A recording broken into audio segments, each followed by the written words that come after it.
Friends, this is a first video on kinetic theory of gases।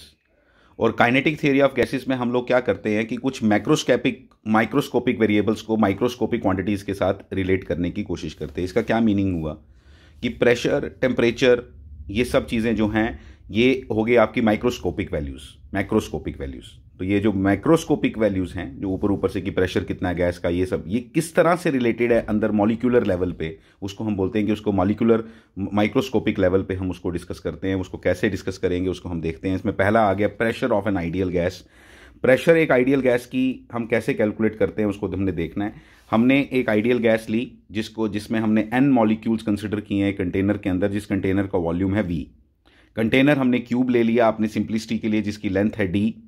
Consider the collision of one molecule. हम पहले एक molecule को consider करते हैं और उसके कोलिजन के बारे में बात करते हैं। इसमें सिंपल कॉन्सेप्ट हमने ये लगाना है कि कोलिजन जब होगा वॉल के साथ, तो वॉल के साथ कोलिजन के कारण वहाँ पे एक इम्पल्स क्रिएट होगा। उस इम्पल्स के कारण फोर्स है, वो जो फोर्स है उसको एरिया से डिवाइड करेंगे तो आपको क्या मिल जाएगा? Pressure. As simple as that. ठीक है, इसको बड़ी सिंपल डेरिवेशन है, इसको अच्छे से सीखना है। क्या है? द मॉलिक्यूलर हैज, और मॉलिक्यूल जो है वो तो रैंडम 3D में मूव कर रहा है, तो इसलिए उसकी तीन कंपोनेंट होंगे वेलोसिटी के, Vx, Vy, Vz। ठीक है, तो जब एक मॉलिक्यूल इलास्टिकली टक्कर खाता है किसके साथ? कोलिजन होगा उसका वॉल के साथ। तो कोलिजन होगा जब वॉल के साथ, तो उसका Vx, Vy और Vz में से ये तीनों कंपोनेंट के मैग्नीट्यूड चेंज नहीं होंगे आफ्टर कोलिजन। ये तीनों कंपोनेंट्स के मैग्नीट्यूड चेंज नहीं होंगे, लेकिन जो Vx कंपोनेंट है वो रिवर्स हो जाएगा। Vy और Vz का बिल्कुल वैल्यू भी चेंज नहीं होगी और डायरेक्शन भी चेंज नहीं होगी। इसकी वजह से हमने क्या लिखा? इसकी वजह से हमने दे दिया यहां, देखो यहां दिखाई भी दे रहा है इस डायग्राम के अंदर कि V टक्कर खा रहा है, Vy चेंज नहीं हुआ, Vz यहां दिखाई नहीं देगा 2D में, लेकिन Vz भी चेंज नहीं होता है। इसलिए जो चेंज इन मोमेंटम आया आपका वो किसके बराबर आया? Delta Px is equal to minus mvx। ठीक है, ये हो गया आपका फाइनल मोमेंटम माइनस mvx। क्यों लिखा? क्योंकि मतलब देखो x कंपोनेंट को अगर हम देखें तो पहले ये था आपका इनिशियल मोमेंटम कितना? mv। फाइनल क्या होगा? Minus mv।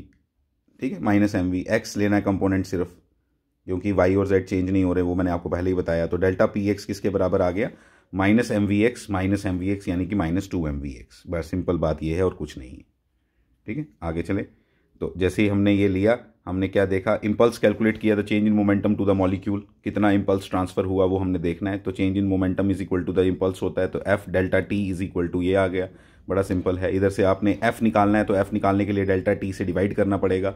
डेल्टा t से डिवाइड करने के लिए क्या रूल होगा आपको? ये आपका, अगर इस तरह से मैं आपको बताता हूँ, ये आपका एक क्यूब है, ये अगर आपका एक क्यूब है जहां पे यहां पे मॉलिक्यूल था जिसने यहां पे कोलिजन हुआ, इसको फर्दर दोबारा यहां कोलिजन करने में कितना डिस्टेंस ट्रेवल करके आना पड़ेगा? जब ये यहां कोलाइड करेगा, ये फिर यहां जाएगा दूसरी वॉल पे, और दूसरी वॉल पे टक्कर खाने के बाद वापस यहां आएगा। यानी कि इस सेम वॉल पे इसको दोबारा कोलाइड करने के लिए कितना डिस्टेंस ट्रेवल करना है? 2D डिस्टेंस ट्रेवल करना है 2D। और वो 2D डिस्टेंस इसको ट्रेवल करने में कितना टाइम लगेगा वो डिपेंड करता है उसकी वेलोसिटी पे, और वेलोसिटी कितनी है? 2D upon Vx। तो ये इतना टाइम लगेगा इसको दोबारा उस वॉल के साथ, डेल्टा t ये हो गया, दोबारा उसी वॉल के साथ दो सक्सेसिव डिविजन्स के बीच का जो टाइम होगा वो होगा आपका delta t, that is equal to 2D upon Vx। ठीक है, तो यहाँ से हमने क्या निकाल लिया? ये आ गया आपका, और यहाँ से हमने कैलकुलेट कर लिया। ठीक है, ये आ गई। ये सब चीज़ें कुछ नहीं, जो मैंने बताया वही लिखा है। इसको डिवाइड किया डेल्टा Tx के साथ, ये सब आ गया, ये वैल्यू बन गई, कुछ नहीं। फिर उसके बाद हमने ये जो फोर्स हमने इंपल्स लगाया, ये इंपल्स था जो गैस मॉलिक्यूल पे लगा। ठीक है, लेकिन अल्टीमेटली जो वॉल पे फोर्स लगी है वो इक्वल एंड अपोजिट रिएक्शन है थर्ड लॉ के अकॉर्डिंग, इसलिए हमने वैल्यू तो वही ली, लेकिन सिर्फ साइन क्या रख दिया? साइन रख दिया प्लस। ठीक है, तो साइन प्लस आ गया। फिर each molecule of the gas exerts a force on the wall, we find total force exerted. ये तो अभी एक मॉलिक्यूल का आपने निकाला, अगर टोटल मॉलिक्यूल्स का निकालोगे, सारे मॉलिक्यूल की सबकी वेलोसिटी डिफरेंट है, इसलिए आपने जब निकाला तो ये आ गया Vx1 प्लस Vx2, ये सबका स्क्वायर आ गया क्योंकि यहाँ पे ऊपर स्क्वायर था। फिर मैंने n से डिवाइड भी किया और n से मल्टीप्लाई भी किया। n are the number of molecules, उससे मैंने डिवाइड भी कर दिया और उससे मल्टीप्लाई भी कर दिया। जब मैंने डिवाइड और मल्टीप्लाई दोनों किया तो ये जो टर्म हमारी आई है, ये क्या है? ये स्क्वायर्स का मीन है। सारी वेलोसिटीज का पहले स्क्वायर लिया गया है और उसका फिर मीन लिया। अगर सिर्फ मीन लेते तो स्क्वायर नहीं होता, तो इसलिए इसको बोलते हैं VMS, मीन स्क्वायर वेलोसिटी। ठीक है, लेकिन लिखा कैसे है? इसको ऐसे करके लिखना है आपने। ये इसकी रिप्रेजेंटेशन है पूरी। ये देखो अगले पेज पे मैंने लिखी हुई है, ये ठीक है, लिख भी दिया है सारा, अच्छे से पढ़ोगे आपको एक एक बात क्लियर होगी।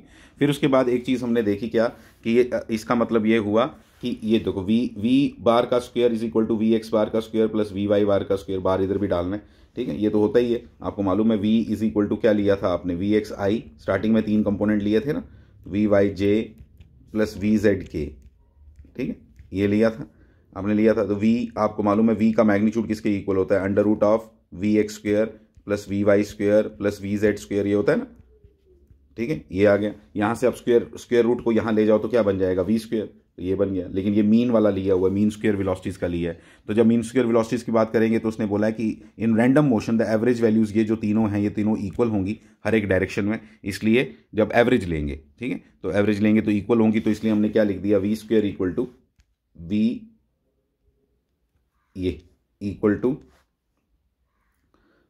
टू क्या होगा, 3vx स्क्वायर, तीनों को बराबर ले लिया हमने। रैंडम मोशन में एवरेजेस वैल्यूज लगभग इक्वल ही होंगी, इसलिए हमने इसको ये ले लिया। यहाँ से वी एक्स स्क्वायर की वैल्यू क्या आ गई, 1/3, ये वाला ध्यान दो, ये 1/3, इसको आप सब्स्टिट्यूट कर दो ऊपर जो आपने निकाला था, कैलकुलेशन खत्म हो गई।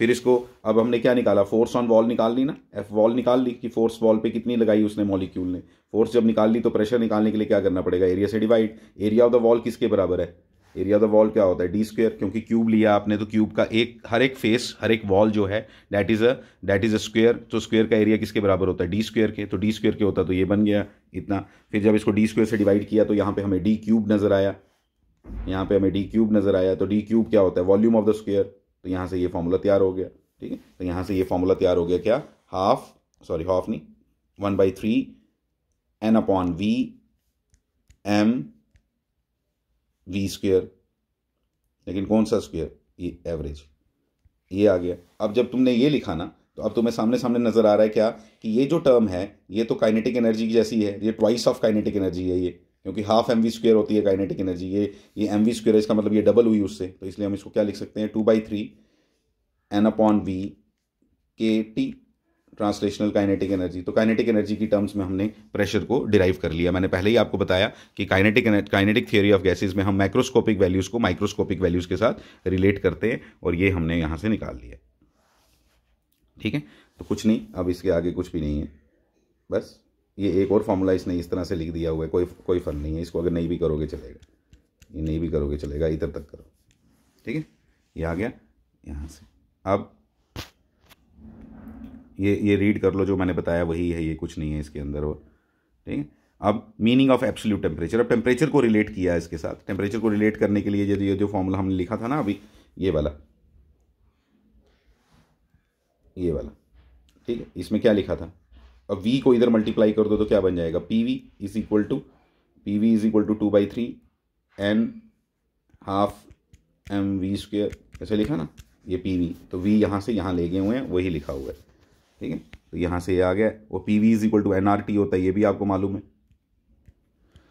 इन दोनों को जब रिलेट किया तो ये आ गया, ठीक है। जैसे ये आया तो फिर हमने लिख दिया कि n जो है स्मॉल n, ये किसके बराबर होता है, small n number of moles किसके बराबर होता है, total number of molecules upon Avogadro number. तो यहाँ से आपको T का टेम्परेचर T आपने निकाल लिया, ये आ गया। और फिर हमें मालूम है एक चीज़ और कि R/NA इज इक्वल टू क्या होता है, बोल्ट्जमैन कांस्टेंट, ठीक है। तो वो बोल्ट्जमैन कांस्टेंट भी हमने यहाँ इंट्रोड्यूस कर दिया और उसकी वैल्यू हमने याद रख ली। तो ये है काइनेटिक, और इस टॉपिक का नाम है, ये जो आपने लिखा, ये है kinetic interpretation of temperature, kinetic interpretation of temperature. Important question है, पीछे वाला भी और ये वाला भी, काइनेटिक इंटरप्रिटेशन ऑफ टेम्परेचर, ठीक है। तो ये आ गया। इसके बाद कुछ नहीं, इसके आगे बस ये वही लिखा है पीछे से, किस तरह से आपने टेम्परेचर और काइनेटिक एनर्जी का आपस में रिलेशन निकाल ली। ये काइनेटिक और टेम्परेचर का, पहले काइनेटिक एनर्जी और हमने किसका निकाला, काइनेटिक एनर्जी और प्रेशर का निकाला, इस बार काइनेटिक एनर्जी और इसका निकाल दिया। This is the average translational kinetic energy per unit molecule equal to per molecule, एक मॉलिक्यूल का निकाला 3/2 काइनेटिक एनर्जी, एक मॉलिक्यूल की कितनी होगी 3/2 kT, के वही बोल्ट्जमैन कांस्टेंट, और इस तरह से, ठीक है। बस कुछ नहीं है इसके आगे, ये तो सिंपल है, ठीक है। तो ये सब पढ़ लो इसको, इसी को बोलते हैं काइनेटिक इंटरप्रिटेशन ऑफ टेम्परेचर, ठीक है। 2 चीज़ें आपको बता दी, एक प्रेशर एक्सर्टेड और ये सब, तो यही इसमें इंपॉर्टेंट क्वेश्चंस हैं मेनली, तो इसको अच्छे से करके रख लो। Thank you.